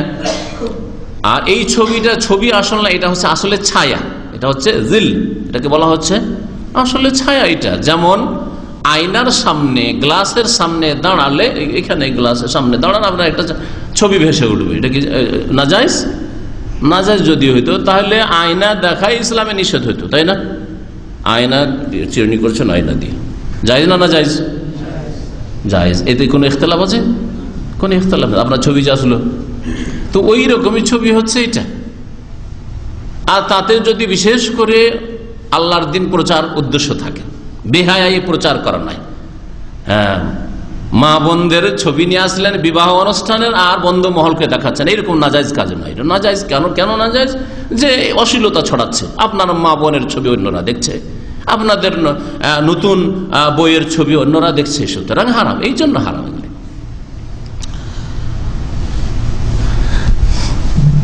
তো লেখক এখানে বলতে চেয়েছেন যে বেশ কিছু ওলামারা এই ধরনের ছবি যেগুলির ছায়া নেই, সোয়ার শামসিয়া মানে এই যে স্টুডিওর ছবিগুলি অথবা এই যে ক্যামেরার ছবিগুলি, এই ছবিগুলিকে জায়েজ করেছেন। বলছে ও আন্নাহা জিল্লু শাখস, এটা ব্যক্তির ছায়া, আসলে এই ছায়াটা পড়ছে। হাবাসাথু মাওয়াদ মারুফা, বিশেষ টেকনোলজি দিয়ে এটাকে ধরে রাখা হয়েছে। ওয়া ইল্লা নহি আনি সূরাত আল্লাতী তাযহারু ফিল মারআত, এটা যদি নিষিদ্ধ হইতো যে ক্যামেরাতে আমার ছবি অন্য কারো ছবি চলবে না, এটা যদি নিষিদ্ধ হইতো তাহলে মানুষের আসসূরা আল্লাতী তাযহারু ফিল মিরআ, আয়নার সামনে আসা নিষেধ হয়ে যেত। কিন্তু আয়নার সামনে আসা নিষেধ নয়। ওয়াল মাউস সাফি, এরকম স্বচ্ছ পানি, স্বচ্ছ পরিষ্কার পরিচ্ছন্ন যদি পানি, স্বচ্ছ পানি থাকে, পানির সামনে দাঁড়ালে পানিতে আপনার ছবি ভেসে ওঠে না, তাহলে পানির সামনে দাঁড়ানো নিষেধ হয়ে যেত, কিন্তু এটা নিষেধ নাই। ঠিক ওই রকমই এই ছবিগুলি, বিশেষ করে এক শ্রেণীর গোড়া লোকেরা রয়েছে, কারণ ওদের তো তাওহীদ সুন্নাতের কথা শুনলে অ্যালার্জি হয়। আপনাদের ক্যামেরা হয়, ভিডিও হয়, এটা কি জায়েজ? এই ফতোয়াবাজি করে। সেই জন্য এই বিষয়টি আরো ভালো করে জেনে রাখা ভালো যে এমনিতে এই ছবিটা আসলে ছবি নয়, আর সেটা যদি আবার দিনের খেদমতে লাগানো হয় তাহলে শুধু জায়েজ নয়, বরং নেকির কাজ, এটা বরং নেকির কাজ। কারণ অনেকে আছে যারা হয়তো শুধু আওয়াজে শুনবেন না, অ্যাট্রাকশন হবে না, আওয়াজ ওইদিকে গল্প করছে, এইদিকে আওয়াজ অডিও বক্তব্য চলছে, MP3 শোনেই না, কিন্তু সামনে যদি ছবি ভেসে ওঠে, হাত নড়াচ্ছে, শরীর নড়াচ্ছে, কথা বলছে, তাহলে শুনবে, মনোযোগ দিয়ে শুনবে। সুতরাং দিনের এখানে খেদমত উদ্দেশ্য রয়েছে, সুতরাং এটা শুধু জায়েজই নয়, বরং এটা দিন প্রচারের একটা মাধ্যম। আল্লাহু আ'লাম। ওয়ান জাবির ইবনে সামুরা রাদিয়াল্লাহু আনহু قال قال رسول الله صلى الله عليه وسلم لا ينتهين اقوام يرفعون ابصارهم الى السماء في الصلاه او لا ترجعوا اليهم رواه মুসলিম। জাবির বিন সামুরা রাদিয়াল্লাহু তাআলা আনহু থেকে বর্ণিত, তিনি বলছেন রাসূলুল্লাহ সাল্লাল্লাহু আলাইহি ওয়াসাল্লাম বলেছেন, অবশ্যই অবশ্যই যেন বিরত হয়ে যায় ওই সম্প্রদায়, ওই সব লোকেরা ইয়ারফাউনা আবসারহুম ইলা সামা ফিস সালাহ, যারা নামাজের মধ্যে আকাশের দিকে নিজের দৃষ্টি উঠায়, নামাজ পড়ে আর এইভাবে তাকায় আকাশের দিকে। আল্লাহর কাছে কিছু যাচ্চা করার ইচ্ছা হইল, আল্লাহর কাছে কিছু চাইছে মনটা, তখন নামাজের মধ্যে সিজদার জায়গায় না দেখে ওই দিকে তাকাচ্ছে। এইরকম করাটা নিষিদ্ধ, হারাম, জায়েজ নয়। নামাজের অবস্থা আকাশের দিকে তাকানো বা দুয়ার অবস্থা আল্লাহ করে না অনেকে, বিশেষ করে দুয়ার অবস্থা এতে করে অনেকে, না এটা না, দোয়া করবেন আপনি যে আপনার হাতের দিকে দেখে খুশুর সাথে, আকাশের দিকে তাকিয়ে না। আউলা তারজিউ ইলাইহিম, আর না হলে অবশ্যই অবশ্য তারা যেন বিরত হয় আকাশের দিকে দৃষ্টি উঠানো থেকে ফিস সালাতে, নামাজের অবস্থায়। আউলা তারজিউ ইলাইহিম, আর না হলে তাদের দৃষ্টি তাদের কাছে ফিরে আসবে না, এই আশঙ্কা রয়েছে। দৃষ্টি ফিরে আসবে না মানে আল্লাহ পাক হয়তো ছিনিয়ে নেবেন তাদের দৃষ্টি শক্তি। রাওয়াহু মুসলিম, হাদিসটি সহিহ মুসলিমের।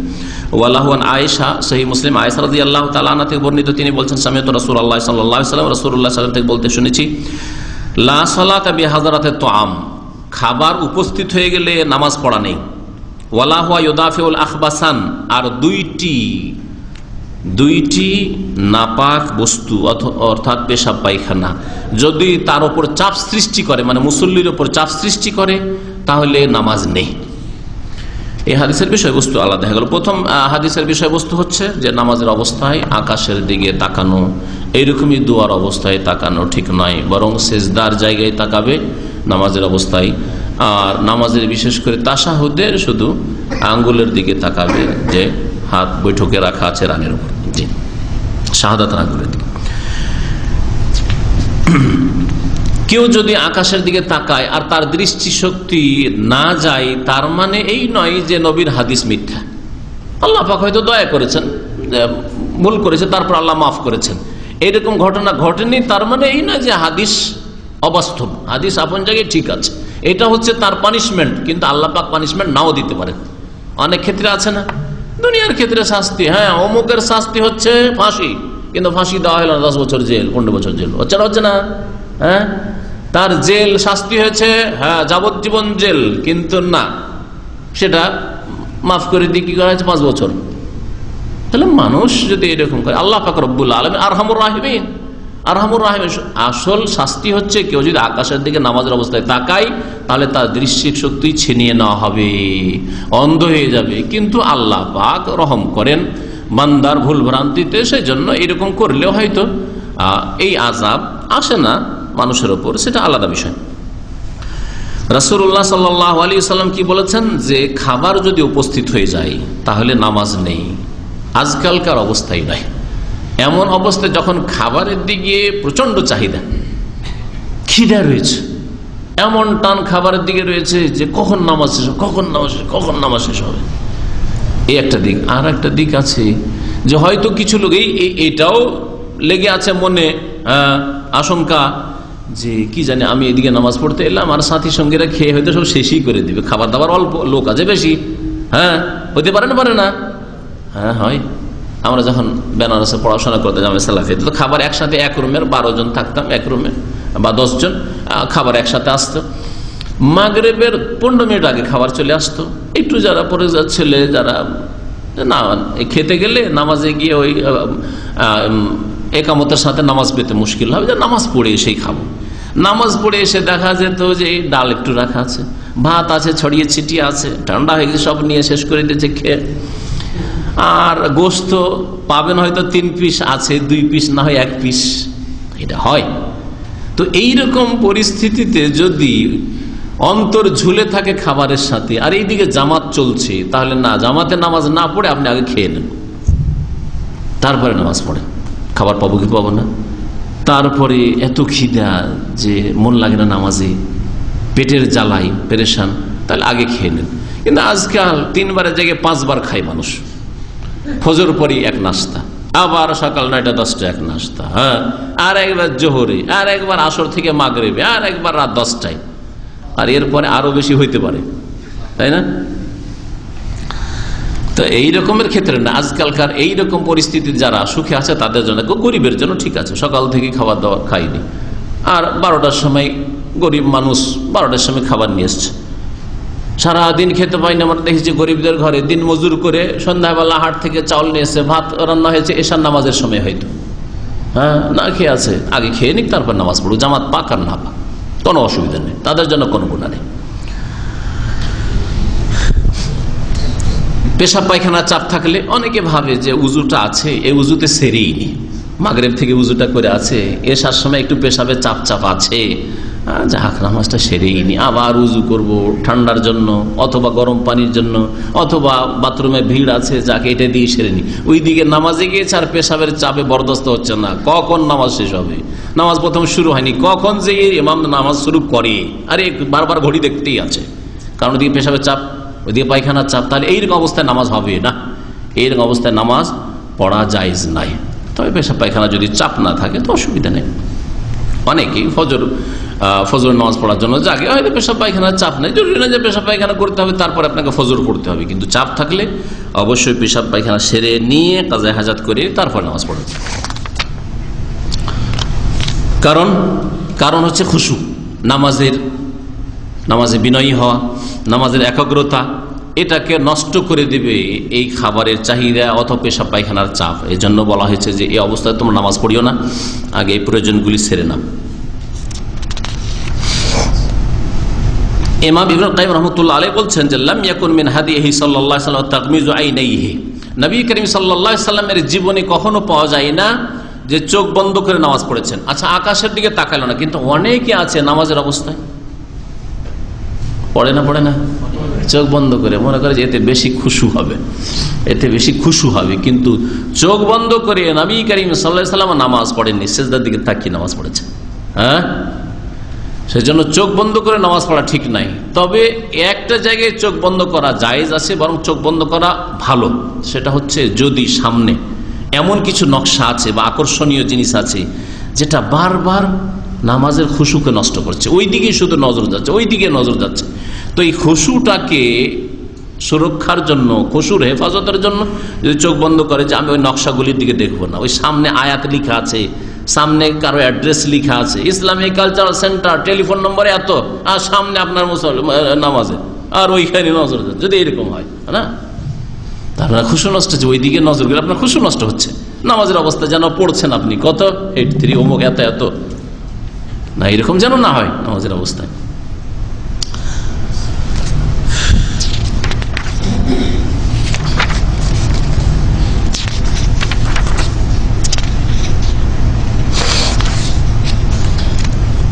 আর একটা হাদিস, অধৈর্য হবেন না। হ্যাঁ, আবু হুরায়রা রাদিয়াল্লাহু তাআলা আনহু থেকে বর্ণিত, বলছেন যে আন্না নবী সাল্লাল্লাহু আলাইহি ওয়াসাল্লাম কান, নবী করিম সাল্লাল্লাহু আলাইহি ওয়াসাল্লাম বলেছেন আত-তাসাউবু মিনাশ শাইতান, হাই আসা শয়তানের পক্ষ থেকে। যে হাই আসে কেমন করে? হ্যাঁ, হা করে। কেন আসে? অলসতা ক্লান্তির লক্ষণ, কিন্তু কেন আসে? যারা পেট পুরে খায়, পেট ভর্তি করে, তাদেরই সাধারণত হয়। যখন পাকস্থলী ভর্তি হয়ে যায় তখন হা করে একটা গ্যাস বের হয়। হ্যাঁ, আর তারপরে এই হাই শুরু হয়। আর পেট একেবারে ভরপুর করা এটা অপছন্দনীয় কাজ, যদিও জায়েজ, কিন্তু অপছন্দনীয় কাজ। পেটকে একটু হালকা রাখেন, শ্বাস টাস নেওয়ার জন্য, স্বস্তির সাথে চলাফেরার জন্য, আর পানি খাওয়ার জন্য খালি রাখেন, শুধু খাবার দিয়ে ভর্তি করবেন না। কারণ এই পেট খুব খারাপ জিনিস, পেটকে যত ভর্তি করবেন তত আপনার দিন দুনিয়ার ক্ষতি করবে, শরীর স্বাস্থ্যেরও ক্ষতি করবে আর ঈমান আমলের ক্ষতি করবে। এই জন্য ইবনুল কাইয়িম রাহমাতুল্লাহ আলাইহি বলেছেন যে মান আকালা কাসীরান নামা কাসীরান, যে বেশি খায় সে বেশি ঘুমায়, ওমান নামা কাসীরান, যে বেশি ঘুমায়, খাসিরা কাসীরান, সে বেশি ক্ষতিগ্রস্ত হয় দিন দুনিয়ার ক্ষেত্রে। তো হাই ওঠা শয়তানের পক্ষ থেকে। শয়তান মানুষকে অলস বানাতে চায়, গাফিল বানাতে চায়, আর এই হাইটা হচ্ছে অলসতার গাফিলতির লক্ষণ। ফাইজাতা সাবা আহাদুকুম, তোমাদের কোন মানুষের যখন হাই আসে, ফালিয়াকজিম মাস্তাতা, সেটাকে যথাসাধ্য চেপে রাখার চেষ্টা করবে, সেটাকে চেপে দেওয়ার বা চেপে রাখার চেষ্টা করবে। রাওয়াহু মুসলিম ও তিরমিজি, হাদিসটি সহিহ মুসলিমে তিরমিজিতে রয়েছে, ওয়াজাদা আর তিরমিজিতে রয়েছে ফিস সালাতে, নামাজের মধ্যে। ফাইজা তাসাবা আহাদুকুম ফিস সালাত, বিশেষ করে নামাজের মধ্যে সালাত অবস্থায় যদি কারো হাই আসে তাহলে যথাসাধ্য সেটাকে চেপে রাখবে। কেমন করে চেপে রাখবে, আর তরিকাটা কি? হ্যাঁ, হাত দিয়ে। তার আগে ওইটাই শুধু শিখেছেন আপনারা, ব্যাস। প্রথম কথা ওলামারা বলছেন যে প্রথম চেপে রাখবে, মুখটা হাই করবে না, হ্যাঁ ভিতর থেকে আসছে তো মুখটাকে চেপে রাখেন, ঠোঁট চেপে রাখেন, এটা হচ্ছে প্রথম। যদি এটা সম্ভব না হয় যেন এটাকে বের করতেই হইল, তো হা করলে আশেপাশের লোককেও খারাপ লাগে, সামনে যে লোকগুলি বসে আছে অথবা আপনাকে দেখছে তাদেরকেও এই দৃশ্যটা বিশ্রী লাগছে, খারাপ লাগছে। সুতরাং তা না পারলে এইভাবে হোক আর যেইভাবে হোক আপনি সেটাকে ঢেকে নেন, যাতে করে সামনের লোকদেরকে খারাপ না লাগে, অভদ্রতা প্রকাশ না পায়, হ্যাঁ। আর সেটাকে চেপে রাখেন যাতে শয়তান বেশি গাফিল করার সুযোগ না পায়। কিন্তু প্রথম তরিকা হচ্ছে যে মুখটাকে চেপে রাখেন, হাত লাগাবার প্রয়োজন। এখানে হাতের কথা আছে, ফাল ইয়াকযিম মাস্তাতা, বিয়াদিহি আছে যে হাত দিয়ে এরকম করে চাপবে বা এরকম করে চাপবে, কোথাও নেই হাদিসে, বুঝেছেন না? সেজন্য প্রথম হাই আসছে, মুখটাকে একটু টিপে ধরেন, এটা হচ্ছে তরিকা। হ্যাঁ, যদি এরপরে দেখেন মুখ খুলে যাচ্ছে তখন চাপ দেন মুখে।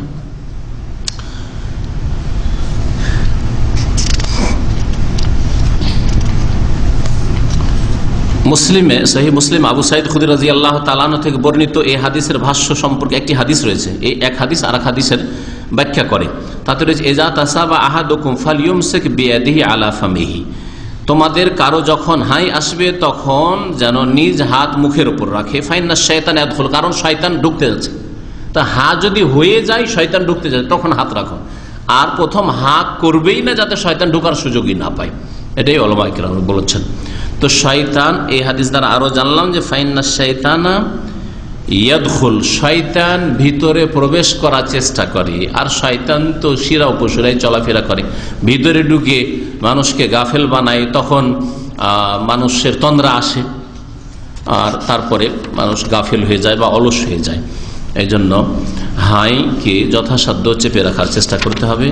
আল্লাহ পাক রব্বুল আলামিন যেন আমাদের কোরআন এবং হাদিস বোঝার তৌফিক দান করেন। আল্লাহ পাক রব্বুল আলামিন আমাদেরকে হিদায়াতের পথে রাখেন। ওয়া সাল্লাল্লাহু আলা নবিয়িনা মুহাম্মদ ওয়া আলা আলিহি ওয়া সাহবিহি আজমাইন। লা হাওলা ওয়ালা কুওয়াতা ইল্লা বিল্লাহ সম্পর্কে কোনো হাদিস জানান নেই, তবে হয়তো ওরা যুক্তি দিয়ে এটাকে এই আমলটা করে যে শয়তান অলস বানাচ্ছে আর আমার কোনো ক্ষমতা নেই, শক্তি নেই আল্লাহর ক্ষমতা ছাড়া, আল্লাহর ক্ষমতা দেওয়া ছাড়া। তো আল্লাহ যদি আমাকে ক্ষমতা না দেন তো শয়তান যে আমাকে গাফিল করতে চেষ্টা করছে এর থেকে আমি রক্ষা পাবো না। এইখান থেকে ওইরা তারা নিয়েছে, এটা হচ্ছে ইস্তেহসান, মানে ভালো মনে করেছে। আর ভালো মনে করে কোনোটাকে শরীয়ত মনে করে এটা হচ্ছে বিদআত। এটাকে যদি কেউ শরীয়ত মনে করে যে এটা পড়া এখানে মুস্তাহাব বা কিছু, তাহলে সেটা বিদআত হয়ে যাবে। কারণ নবী সাল্লাল্লাহু আলাইহি সাল্লাম থেকে সাহাবায়ে কেরাম থেকে এরকম প্রমাণ নেই যে হাই আসলে লা হাওলা ওয়ালা কুওয়াতা ইল্লা বিল্লাহ। তবে জিকির আজকার সবসময় মাঝে মাঝে লা হাওলা ওয়ালা কুওয়াতা ইল্লা বিল্লাহ পড়ে, তার মধ্যে এই সময়ই পড়লাম, আমি জিকিরের উদ্দেশ্যে পড়লাম, তাহলে কোনো দোষ নেই। জি, আপনি যদি মসজিদের মালিক হন, মসজিদের মুতওয়াল্লি হন, তো নকশাবিহীন বা হালকা আছে নকশা, যাতে আকর্ষণ হয় না, এইরকম সাদা সাদা কার্পেট বা জায়নামাজ ব্যবহার করবেন। মার্কেটে বিবি সাহেবের জন্য বা ছেলে মেয়েদের জন্য যে আপনি জায়নামাজ কিনে নিয়ে যাবেন, মুসাল্লা কিনে নিয়ে যাবেন, বেশি নকশাওয়ালা নয়, রং বেরঙের বেশি আকর্ষণীয় জায়নামাজ কিনে নিয়ে যাবেন। এগুলো হচ্ছে আপনার দায়িত্ব। যারা যেসব মসজিদের দায়িত্ব রয়েছে তাদের এগুলি হচ্ছে করণীয়। কিন্তু আপনি এক মসজিদে গিয়েছেন, ওখানে কার্পেট আছে, তা নামাজ পড়বেন না? নামাজ জায়েজ, কিন্তু আপনার খুশুকে দুর্বল করবে যদি বেশি আকর্ষণীয় অবস্থা সেখানে থাকে। জি, আর বেশি যদি আপনার নজরকে কেড়ে নেয় ওই নকশাগুলি, তাহলে চোখ বন্ধ করা জায়েজ। যেমন বললাম, বিড়ালে যদি পেশাব পায়খানা না থাকে তো বিড়াল আশেপাশে ঘুরবে, এটা জায়েজ আছে। বিড়াল বাড়িতে পোষা জায়েজ, বিড়ালকে আদর করা জায়েজ। হ্যাঁ, বিড়ালকে আস্তিন আবু হুরায়রা রাদিয়াল্লাহু তাআলা আনহু রাখতেন, বিড়াল রাখা জায়েজ, কোনো অসুবিধা নেই। তবে কি যেন আমার রুচি হয় না, আমি কোনোদিন আমার বাড়িতে বিড়াল আমরা রাখি নাই, তবে জায়েজ আছে। এমন না যে পুষতে হবে না, রাখতে হবে। কুকুর যেমন জায়েজ নয়, কুকুর বাড়িতে পুষলে প্রতিদিন নাকি মাইনাস হতে থাকবে, কমতে থাকবে 1 কিরাত করে বা 2 কিরাত করে। জি, কোনো সমস্যা নেই, ওইটা ওই রকমই যেমন পাখির কি বলছে, যেমন পায়রা, আমাদের দেশে পায়রা পোষে খোপে বা কিছু, অথবা পিঞ্জিরাতে বা খাঁচাতে আপনার টিয়া পাখি বা ইত্যাদি জায়েজ আছে। ওকে যদি ঠিকভাবে খেতে দেয়, ওই সবকে যদি ঠিকভাবে খেতে দেয় তো জায়েজ আছে। হ্যাঁ, খাবার যদি না দেয় কোনো পশু পাখিকে আর মরে যায় অবহেলার কারণে, তাহলে গুনাহগার হবে। প্রথম কথা, নামাজের অবস্থায় এটা নয়। নামাজের অবস্থায় কেউ সুগন্ধি নাই নাকি? হ্যাঁ, নামাজের আগে কোনো অসুবিধা নেই। মসজিদকে সুসজ্জিত করতে বলা হয়েছে, মসজিদকে সুগন্ধিময় করতে বলা হয়েছে। আসছে এরপরই বাবুল মাসাজিদ, মসজিদের অধ্যায়ের প্রথম হাদিস আগামী সপ্তাহে ইনশাআল্লাহ আসবে। জি, যদি আগামী সপ্তাহে এই বিষয়ে দর্শ হয় তাহলে।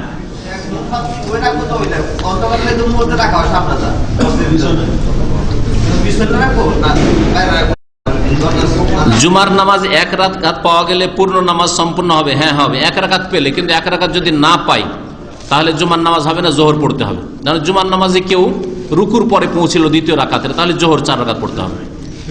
নতুন বাড়িতে আসার আগে বাড়ি বন্ধ করা কি জায়েজ? না, বাড়ি বন্ধ করা ইসলামে না। এসব জাদু টোনা দিয়ে বন্ধ করে, এসব শিরক বা বিদআতি কাজ।